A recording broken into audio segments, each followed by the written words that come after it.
नमस्कार, दिन भर की बड़ी खबरों में आपका स्वागत है। मैं हूं अंशिता श्रीवास्तव। इस बुलेटिन की बड़ी खबरों पर चर्चा से पहले आइए देखते हैं सुर्खियां। जस्टिस डीवाई चंद्रचूड़ ने जजों के खिलाफ निजी हमलों को लेकर कहा, जजों को टारगेट करने की एक सीमा होती है। ईसाई समुदाय के संस्थानों की रक्षा सुनिश्चित करने के दायर मामलों की देरी पर किया था वकीलों को टारगेट। दिल्ली हाईकोर्ट से आज मंत्री सत्येंद्र जैन को बड़ा झटका। हाईकोर्ट ने निचली अदालत को दिए निर्देश, कहा सत्येंद्र जैन की अंतरिम जमानत के लिए एलएनजेपी अस्पताल की मेडिकल रिपोर्ट पर विचार न करें। दिल्ली सरकार और राज्यपाल वीके सक्सेना के बीच हुई फिर तनातनी। टेक्निकल इंस्टीट्यूशन के फीस बढ़ाने वाले प्रस्ताव को एलजी ने किया खारिज। इससे पहले नहीं दी थी सिंगापुर दौरे की मंजूरी। शेयर बाजार में तेजी। सेंसेक्स 1041 अंकों की बढ़त के साथ 56,857 पर हुआ बंद। निफ्टी 287 अंकों की बढ़त के साथ 16,930 पर हुआ बंद। तो ये थी सुर्खियां। आइए अब बढ़ते हैं आगे। तो आज की सबसे बड़ी खबर जुड़ी है संसद में अधीर रंजन चौधरी के बयान पर मचे हंगामे से। अधीर की जुबान एक बार फिर फिसल गई, जिसे लेकर बीजेपी ने बखेड़ा खड़ा कर दिया है। अधीर ने अपने बयान को लेकर माफी भी मांग ली, लेकिन बीजेपी सोनिया गांधी से माफी की मांग कर रही है। बीजेपी की ये मांग कितनी जायज है, इसी पर करेंगे हम चर्चा।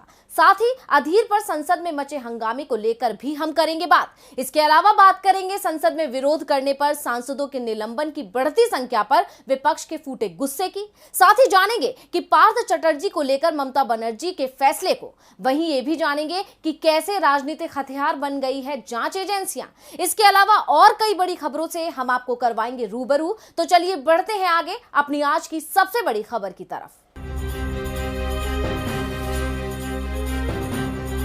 तो दोस्तों, 18 जुलाई को संसद का मानसून सत्र शुरू हुआ था और पहले ही दिन से बीजेपी सदन में बैकफुट पर दिख रही थी।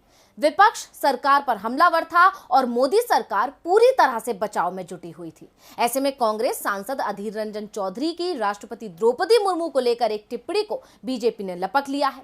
अधीर माफी मांग चुके हैं, लेकिन बीजेपी सोनिया गांधी से माफी की मांग कर रही है। लोकसभा में कांग्रेस के नेता अधीर रंजन चौधरी की जुबान राष्ट्रपति द्रौपदी मुर्मू का नाम लेते समय फिसल गई और देश की सत्ताधारी पार्टी बीजेपी ने इसे बड़ा मुद्दा बना लिया। अधीर रंजन ने तुरंत ही माफी भी मांग ली। उन्होंने यहां तक कह दिया कि वो राष्ट्रपति से मिलकर व्यक्तिगत रूप से भी माफी मांगने को तैयार हैं। इसके लिए उन्होंने समय भी मांगा है। अधीर ने सफाई भी दी कि हिंदी का कम ज्ञान होने के चलते उनसे भूल हो गई, लेकिन बीजेपी अधीर नहीं सोनिया गांधी की माफी की मांग कर रही है। इसे लेकर उसने आज संसद के दोनों सदनों में जमकर हंगामा मचाया। इतना ही नहीं, जब संसद की कार्यवाही ठप हुई और सोनिया गांधी बाहर निकली तो उन्हें बीजेपी सांसदों ने घेर लिया। दरअसल सोनिया गांधी जब लोकसभा से बाहर निकली तो उनकी नजर बीजेपी सांसद रमा देवी पर पड़ी। लोकसभा में जब हंगामा मच रहा था उस समय रमा देवी ही अध्यक्ष की आसंदी पर बैठी थी। सोनिया गांधी ने सवाल किया कि मेरा नाम क्यों उछाला जा रहा है, लेकिन बीजेपी सांसदों ने इसे लेकर सोनिया गांधी को घेर लिया। टीएमसी सांसद महुआ मोइत्रा ने कहा कि मैं उस समय वहां थी। महुआ ने कहा, बीजेपी सांसदों ने सोनिया गांधी को लकड़बग्घों की तरह घेर लिया। वो लोग चिल्ला रहे थे। ऐसे में 75 साल की एक मास्क लगाए हुए महिला भला एक से कैसे भिड़ सकती है। जिस तरह से बीजेपी के सांसद चिल्ला रहे थे, पहले कभी ऐसा नहीं देखा। मैं कांग्रेस अध्यक्ष को बाहर ले जाना चाहती थी, लेकिन उन्होंने कहा कि मैं डरती नहीं हूँ। कांग्रेस की तरफ से भी दावा किया गया है कि केंद्रीय मंत्री स्मृति ईरानी समेत बीजेपी के कई सांसदों और मंत्रियों ने पार्टी अध्यक्ष सोनिया गांधी के साथ अमर्यादित और अपमानजनक व्यवहार किया और ऐसी स्थिति पैदा कर दी गई कि सोनिया गांधी को नुकसान भी पहुंच सकता था। केंद्रीय मंत्री और बीजेपी नेताओं के इस व्यवहार के लिए प्रधानमंत्री नरेंद्र मोदी को माफी मांगनी चाहिए। कांग्रेस महासचिव जयराम रमेश ने इसे लेकर ट्वीट किया। आज लोकसभा में केंद्रीय मंत्री स्मृति ईरानी ने अमर्यादित और अपमानजनक व्यवहार किया, लेकिन क्या लोकसभा अध्यक्ष इसकी निंदा करेंगे? क्या नियम सिर्फ विपक्ष के लिए होते हैं? जयराम ने कहा कि राज्यसभा में कुछ भी हो रहा है, वित्त मंत्री को शून्यकाल में बोलने की इजाजत नहीं। फिर सदन के नेता को प्रश्नकाल में अपना पक्ष रखने दिया गया। सभापति को स्वतंत्र होना चाहिए, लेकिन अफसोस मैंने सुझाव दिया कि सभी विपक्षी सांसदों को निलंबित कर देना चाहिए, जैसे गुजरात विधानसभा में होता था।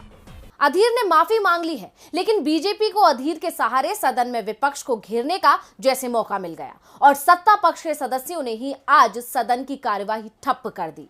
वो बात अलग है, सत्ता पक्ष के सदस्यों पर कोई कार्रवाई नहीं हुई, लेकिन विपक्षी सदस्यों ने जब अपनी बात रखी तो उनके साथ क्या हुआ, देखिए ये रिपोर्ट। मानसून सत्र का 9वां दिन भी हंगामेदार रहा और आज भी संसद में काम नहीं हो सका। लेकिन आज संसद में हंगामा करने वाला विपक्ष नहीं बल्कि सत्ता पक्ष था और इस पूरे हंगामे में केंद्रीय मंत्री स्मृति ईरानी मुख्य भूमिका में नजर आईं और कांग्रेस को घेरते हुए देश से माफी मांगने की मांग की। अधीर रंजन के बयान ने तो जैसे सत्ता पक्ष को मौका ही दे दिया और सत्ता पक्ष ने सदन में बवाल मचा दिया। वहीं हंगामे के बीच 3 और राज्यसभा सांसद आज सदन से निलंबित कर दिए गए हैं। आप सांसद सुशील गुप्ता, संदीप पाठक और निर्दलीय सांसद अजीत कुमार भुइयां को सदन से निलंबित कर दिया गया है। लेकिन विपक्ष ने इस मुद्दे को सड़क पर ले जाने की तैयारी कर ली है, जिससे सरकार बुरी तरह घिरी दिख रही है। वहीं इस हंगामे के बीच केंद्र सरकार ने कुछ सवाल के जवाब भी दिए।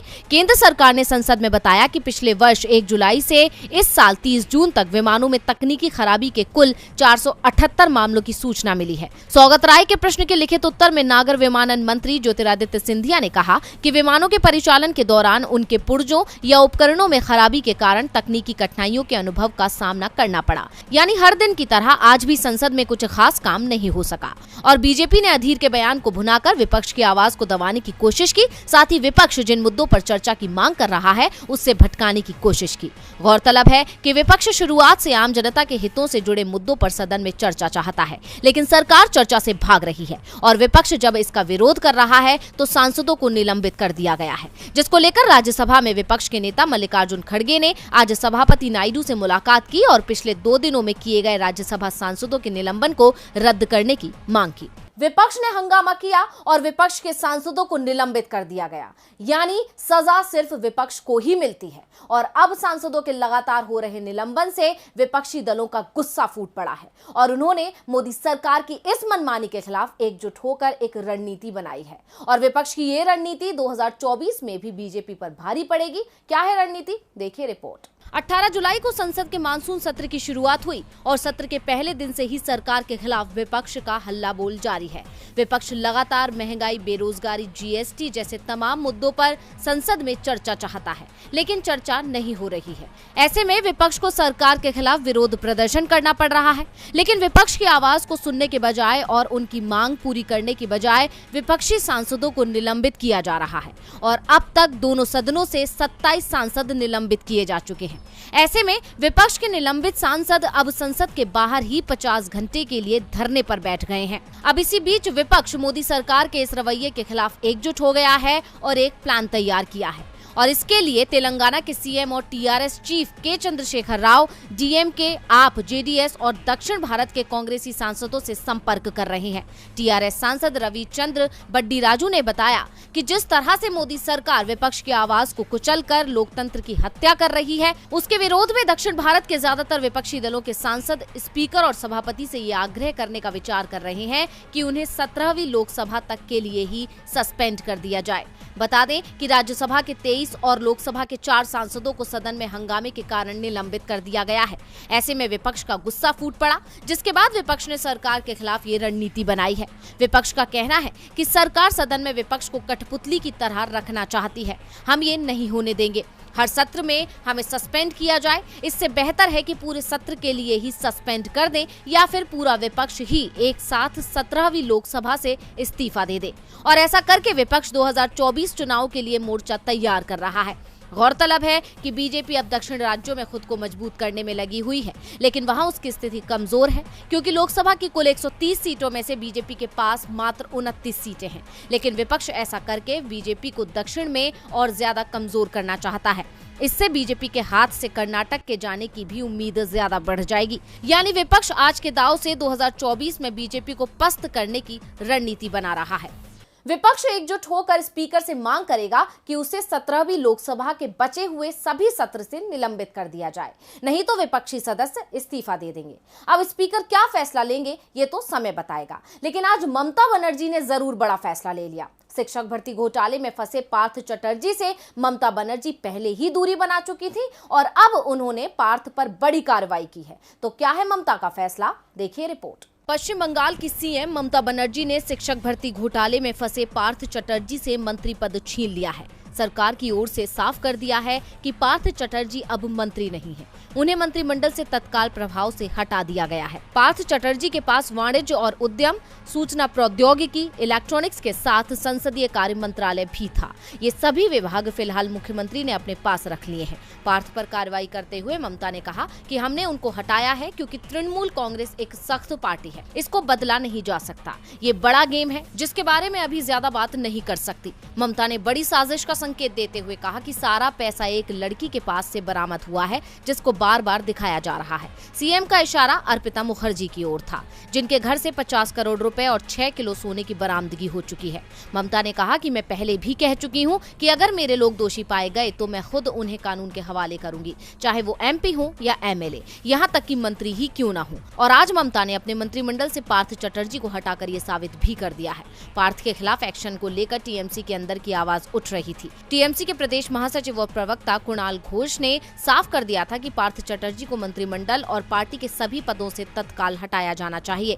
इसके साथ ही घोष ने ये भी कह दिया था कि अगर मेरा बयान पार्टी को गलत लगता तो पार्टी के पास मुझे भी सभी पदों से हटाने का अधिकार है, लेकिन मुझे पार्टी प्रमुख ममता बनर्जी और टीएमसी के राष्ट्रीय महासचिव अभिषेक बनर्जी पर पूरा भरोसा है। घोष के बयान से कुछ समय बाद ही टीएमसी की बैठक बुलाई गई और पार्थ को मंत्रिमंडल से हटाने का फैसला हो गया। फिलहाल उन्हें पार्टी से बाहर करने पर कोई निर्णय नहीं हुआ है।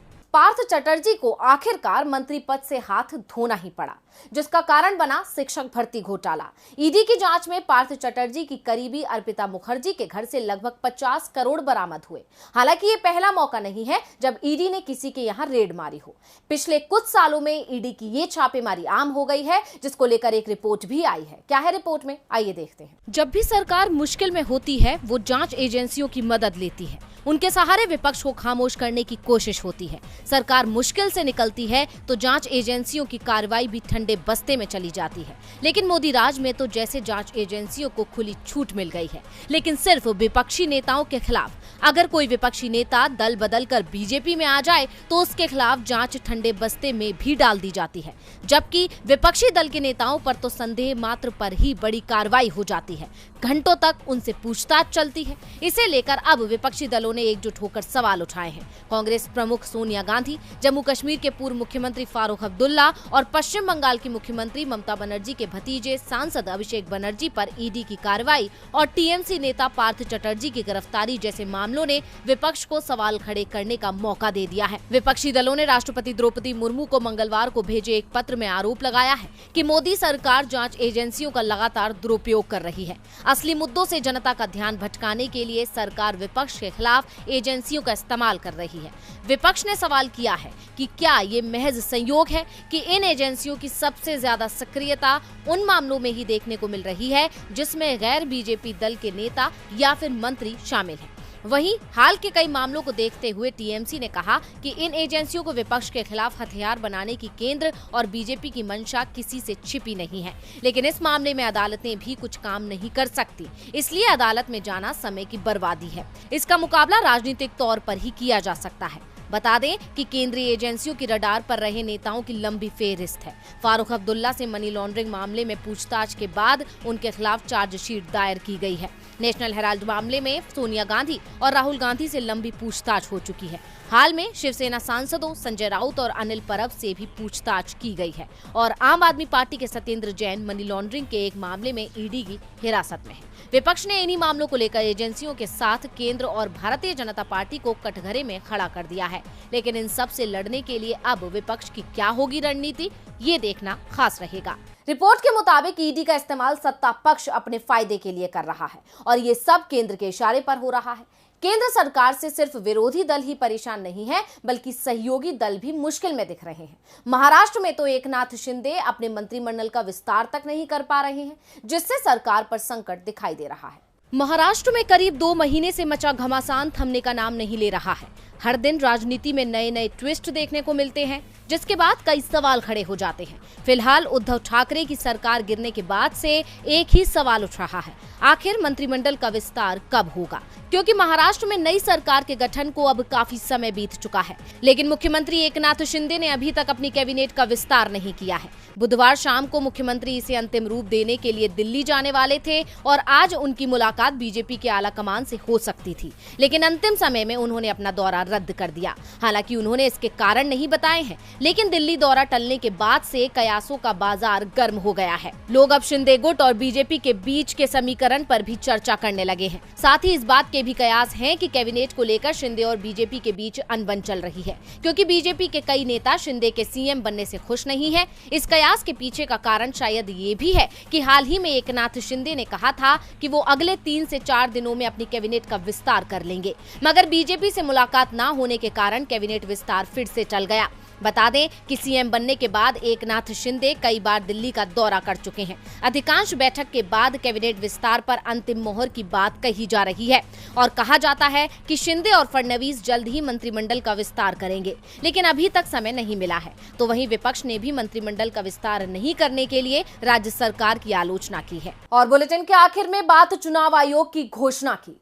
लोकतंत्र का महापर्व यानी कि चुनाव में हिस्सा लेने के लिए हर कोई उत्साहित रहता है।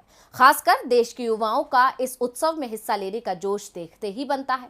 अब भारतीय निर्वाचन आयोग ने भी उम्र की नई दहलीज पर कदम रखकर पहली बार वोट डालने वाले युवाओं को बड़ी खुशखबरी दी है। तो इसी ने कैसे दी युवाओं को राहत, देखिए इस रिपोर्ट में। भारत का लोकतंत्र दुनिया के सबसे मजबूत लोकतंत्र में एक है, क्योंकि यहाँ हर किसी को सरकार चुनने का अधिकार है, वोट देने का अधिकार है। यहाँ 18 साल की उम्र से लेकर बुजुर्ग तक मतदान कर अहम योगदान दे सकते हैं। लेकिन अब 18 साल की उम्र के मतदाता के लिए बड़ी घोषणा की है। निर्वाचन आयोग ने कहा है कि 17 साल के युवा भी वोटर लिस्ट में नाम जोड़ने के लिए आवेदन दे सकते हैं। उन्हें आवेदन देने के लिए 18 साल के होने का इंतजार नहीं करना पड़ेगा। निर्वाचन आयोग ने कहा कि ऐसे सभी युवा जो साल की पहली तारीख को 18 वर्ष के हो जाएंगे, वो वोटर लिस्ट में नाम जोड़ने के लिए आवेदन दे सकते हैं। मुख्य निर्वाचन आयुक्त राजीव कुमार और निर्वाचन आयुक्त अनूप चंद्र पांडे ने सभी राज्यों के सीईओ, ईआरओ और एईआरओ को ये निर्देश दिया है कि वो ये सुविधा देने के लिए तकनीकी इंतजाम सुनिश्चित करने में जुट जाएं, ताकि युवा 18 वर्ष की उम्र पूरा होने के पहले ही वोटर लिस्ट में नाम जोड़ने के लिए आवेदन दे सकें। ऐसे में अब भारत निर्वाचन आयोग के इस निर्णय से युवाओं को वोटर लिस्ट में नाम जुड़वाने के लिए 18 वर्ष पूरा होने का इंतजार नहीं करना पड़ेगा। रजिस्ट्रेशन होने के बाद युवाओं को एक चुनावी फोटो पहचान पत्र जारी किया जाएगा। वोटर लिस्ट 2023 के लिए इस समय संशोधन किया जा रहा है। कोई भी नागरिक जो 1 अप्रैल, 1 जुलाई और 1 अक्टूबर 2023 तक 18 साल का हो रहा है, वो भी मतदाता के रूप में पंजीकरण के लिए एक अग्रिम आवेदन पत्र प्रकाशन की अंतिम तारीख से पहले जमा कर सकता है। चुनाव आयोग की इस खुशखबरी के बाद देश में वोटर्स की संख्या बढ़ जाएगी और लोकतंत्र को मजबूती मिलेगी। तो आज इस बुलेटिन में बस इतना ही। देखते रहिए डीवी लाइव। नमस्कार।